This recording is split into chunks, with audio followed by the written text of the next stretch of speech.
Papa Mr. Semakula, Silver Kyagulanyi ne Dr. T. Nga buli omu awulira kyenkoze naga kati ekyo kikole bwotyo, kati kino kikyuseemu, kati ono kikole bwoti. Naye ng'olugendo lwange luno lwatandika ne Papa Mr. Semakula. Papa njagala okwebaza, nzize nkwebaza naye sirikoowa. Nkwebaza ssebo.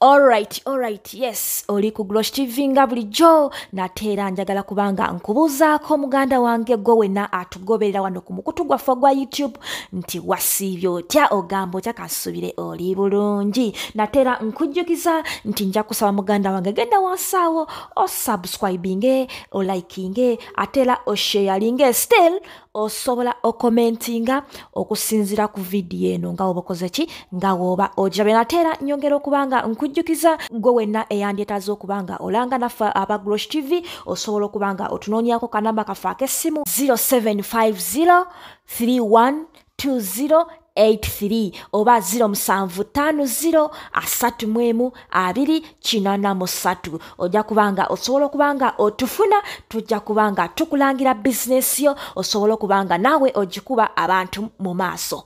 Alhamdulillah. Ekigambo ky'otusumululira n'otugamba nti ate abaffe mukujja beetegeke.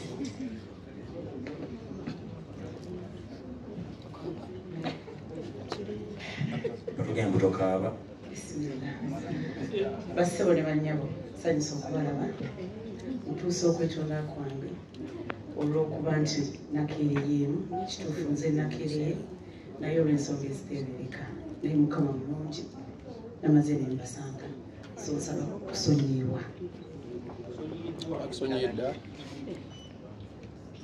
Ndi musanyufu naye oba simanyi kulaga ssanyu olw'okuba nti olunaku mulindwa olwa 2 May wiiki ejja ku Lwokutaano ndaba nga lusembedde. Kyalinga ekirooto nga tutandika okwogera ku konsati eno mwaka guwedde ne next year ndaba babiri wala, naye kati ekintu kikoze eki kyengedde.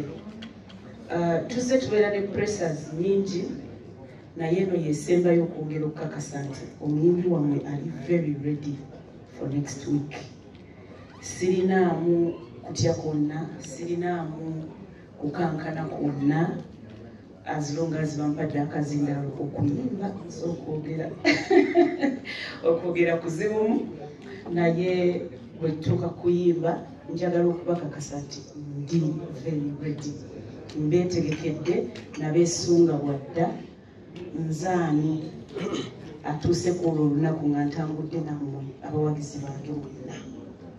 Eriyo benkuze nabo, eriyo abakuze okunsingako nga bampulira nga ndi kawala kato, eriyo abaali ba bebi naye nga bawulira Sophie ng'akola ki ng'ayimba era bansuubira okuba n'envi. Naabo gye bali naye njagala okubakakasa nti ndi very ready. Ntambudde olugendo luno n'abantu bemulaba ku mmeeza eno ebisinga babyogedde naye nange nja kwongererezaako katono munzikirize. Nali kawala kato. Nalina akawato. Walina akawato. Mbagambi bayinza okubalooza tu. Nange nalina akawato. Era gwe akalaba. Nali kawala kato.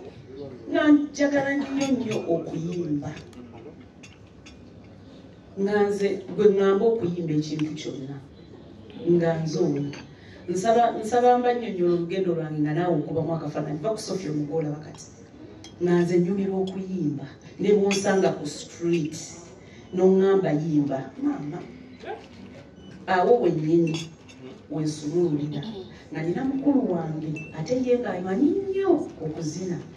Nze nga okuzina nga byo byagaana. Kati nganze bwe ntandika okuyimba nga naye takola ki tasemba nakyo ngagamba oyimbye nga naye azina ku street. I was that young girl. Naye olugendo lwange luno olwaleero olubaleese okulutandika era mukulu wange oyo yantuukirira Eva n'angamba papa message ayagala ojje weegatte ku Eagles Production. Nze nga nebyagamba sibimanyi ebya Eagles Production saagala kulimba nali sibimanyi. Nengamba kale nja kujja nalwawo naye namala nengenda nenkola ki nembalaba. Papa teyampa gaapu olwandaba yangambirawo jangu ne bampa ennyimba ate nga nze kasita kituuka kuyimba kiwedde sibuuza oba bigenda kukola bityawo nze nyimbye. So papa nantwala mu studio nga bamaze okumpandiikira ennyimba nga bwayogedde nsaba ngombuukewo nensanga omwami Dr. Tinayi mu studio ne bankwatako nga ttiimu. Papa Mr. Kisemakula, Silver Kyagulanyi ne Dr. T. Nga buli omu awulira kyenkoze naga kati ekyo kikole bwotyo, kati kino kikyuseemu, kati ono kikole bwoti. Naye ng'olugendo lwange luno lwatandika ne papa Mr. Kisemakula. Papa njagala okwebaza. Nzize nkwebaza naye sirikoowa. Nkwebaza ssebo.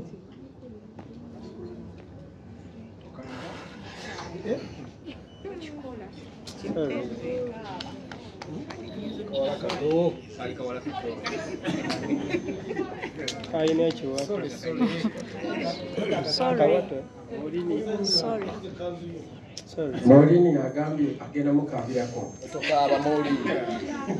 Nabagambye ng'atandika. It's okay. Abantu abamu tuli emotional nange ebiseera byange nkaaba ngenza okunsirisa so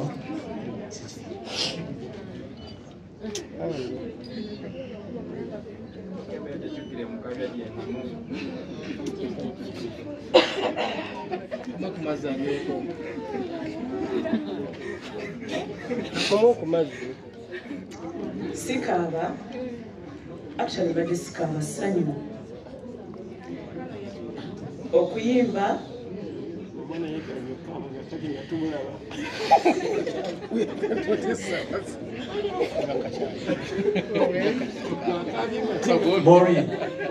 Mori tubeere bantu bakulu tewali nsonga ekaabya kati gwe kye kikaabiza omukaabirako oba momo tulekeemu onagira nga tukuba omutwe nga tugamba yakaabye Maulini n'amukaabirako ekyabadde kimukwatako nnyo olugendo lwaffe luyinza obutayawuka nnyo so omuntu omulaba ng'akaaba nawukaaba okuyimba okufuuka omulimu dream yali ya Mr. Kisemakula. Nze sajja mu industry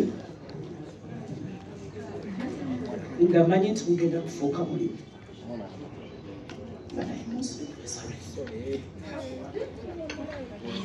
Ekikazi kirungi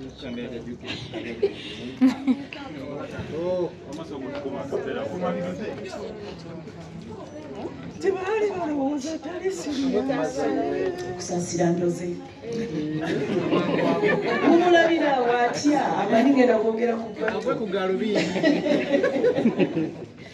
saatandika okuyimba nga manyi nti kujja kufuuka omulimu for sure saagala kulimba dream yonna etandika ne papa Message ayina kyeyandabamu nze kyenali simanyi nze nalinga nyimba buki buyimbi because saayiga kuyimba I think okuyimba talent yansanga manyi okuyimba naye nga nze neeyimbira byange so professionally papa yeyayina eyo dream so njagala okwebaza once again papa thank you so much mukama mulungi okuba nti yakuwa eriisa eryo ne litunula ku nze n'onzuulamu ekyo kyembi olwaleero thank you so much papa.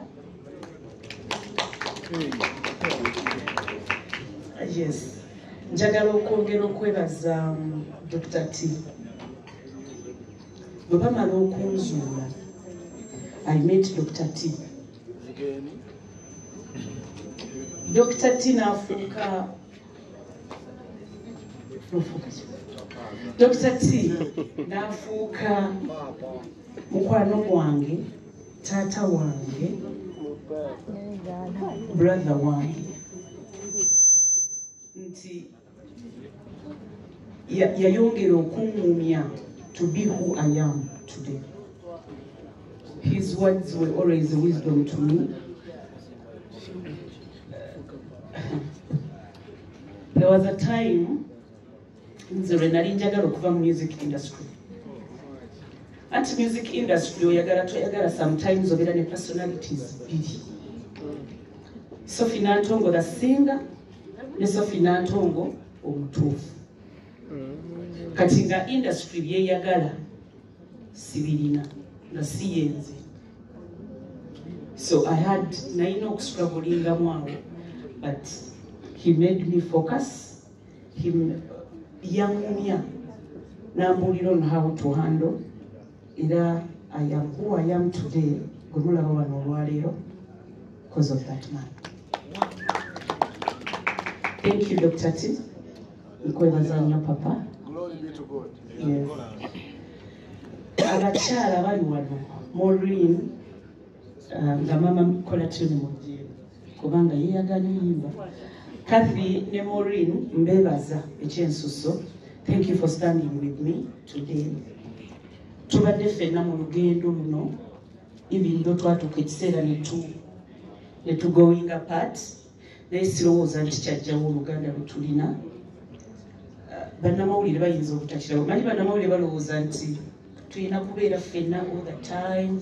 Kathe waali w'osanga Maureen, naye ndowooza egyo emyaka kati oba twagivaamu. But we are friends, era tuli baluganda, so mbeebazaako ensuso, mwebali nnyo, mwebali ddala. Ate Kathe njagala okwebaza nti singa saakusanga mu Eagles Production, osanga era sandibadde muyimbi w'amaanyi.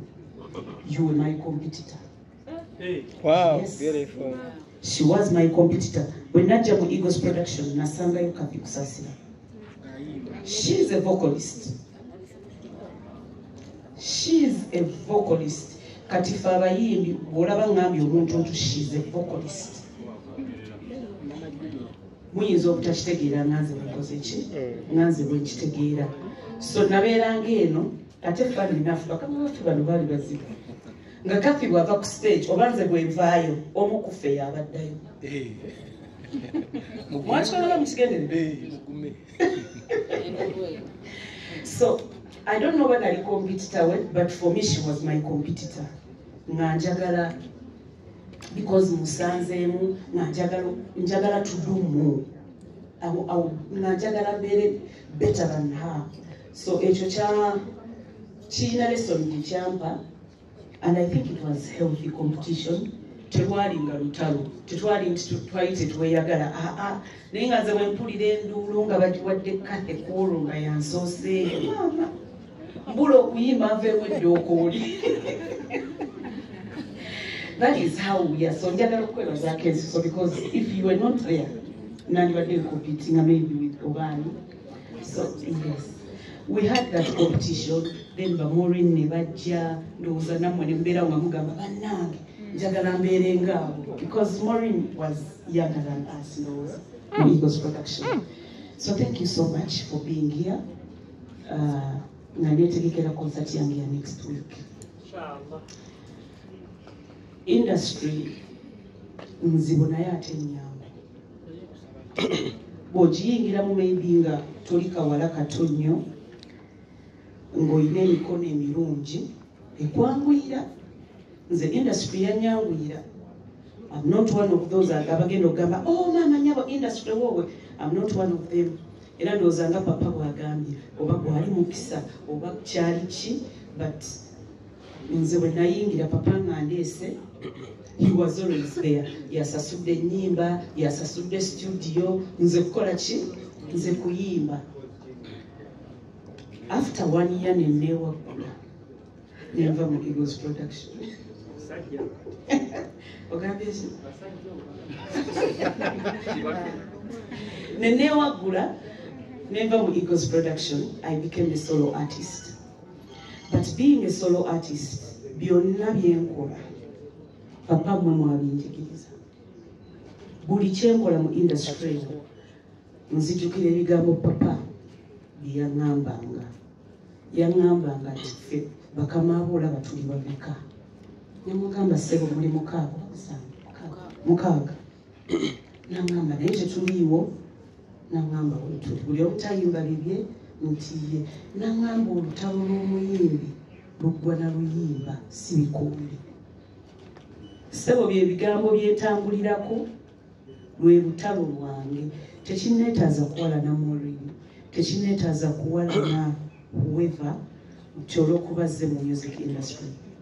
Nze olutalo lwange nduteekaawo wennyini we yaŋŋamba. Nkoze ntya nga Sophie Nantongo to stay relevant. Nkoze ntya Sophie Nantongo keeping my identity through music. Kubanga ekyo bwe batyo bwe bakinjigiriza.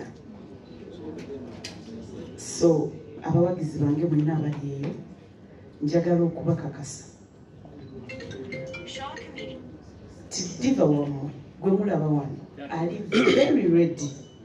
Mbeetegekedde nnyo ate kati nkuze siri kawala kato manyi abawagizi bange kye mwagala n'akensuso. So nga 2 omwezi ogwokutaano wiiki ejja ngenda kubawa ekyo kyennyini kye munsuubiramu inshaallah.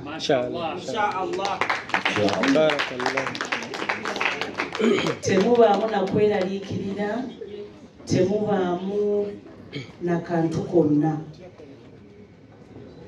Ngera bwe mbagambye nti inshaallah ngenda kubawa ekyo kye munsuubiramu.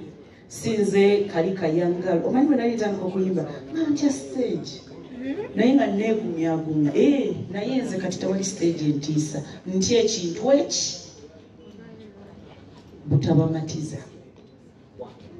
Kakati kyekintu te mu rehearse ebbanga lino lyonna kubamatiza ako kenninamu ak'okutya nti abantu bange banaamatira ako kakole ki. Naye wenjogerera naawo sikyatya, ndi mugumu nnyo timugenda kuva mu show nga mumatidde.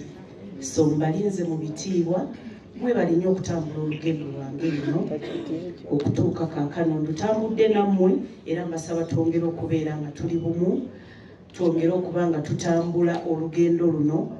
Akawala ke mwayagala ku luli nga kaakati mukazi. Mujje tubeere ne vibe, mujje tunyumirwe, togenda kusigala kikimu.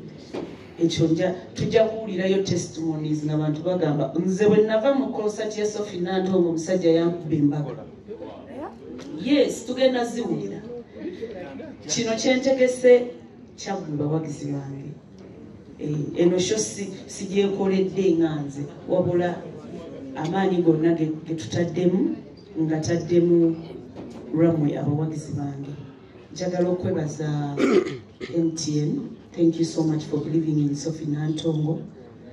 I believe mukutunulira ebintu bingi nnyo to decide which brand to take on. But era bwe mwatula ne mugamba Sophie Nantongo is the one this time. So when the time is right, it is right. Thank you so much MTN. Njagala okwebaza Capital FM. Njagala okwebaza Jajja Abitex.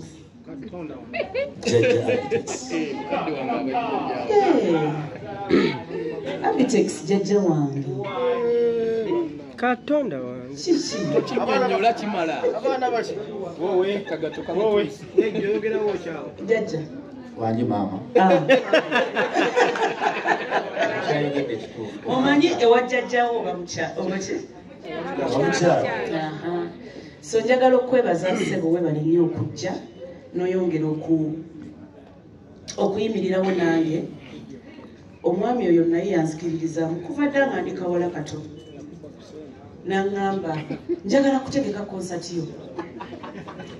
Omwami oyo kambanyumizeeyo akagero kano. Konsati y'akajiiko n'atabula. Yali ayagala okukola konsati yange. ne twogera mulungi nnyo njagala kino ne wagenda wajja omusajja nga mpa ssente nnyingi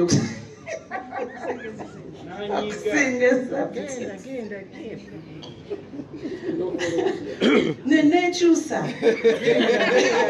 omuntu yenna wabeera nenekyusa naye namubuulira ne mugamba jjajja omusajja nga mpa ssente bweziti onoogenda kwongeramu n'akalubira we yali jjajja n'agaana nange saakola bubi omuntu yenna nenekyusa nengenda n'omwami eyakola konsati eyo naye njagala okwebaza nti bambi teyanyiiga teyalufuula lutalo we went on ne tuba nga tukola ffenna ye muntu akubirako n'akubuuza owaayi tofulumye luyimba n'omugamba papa oluyimba lwawedde nkyakola vidiyo so nkwebaza jjajja webali nnyo okumbeererawo webalire ddala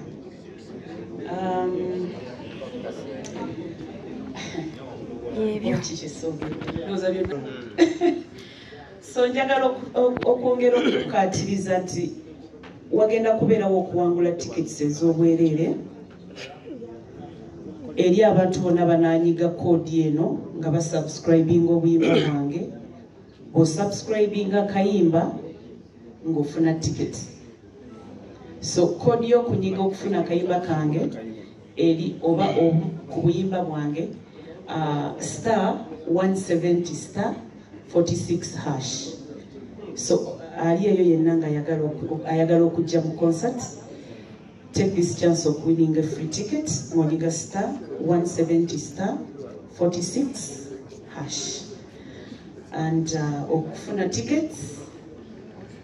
okufuna tickets is a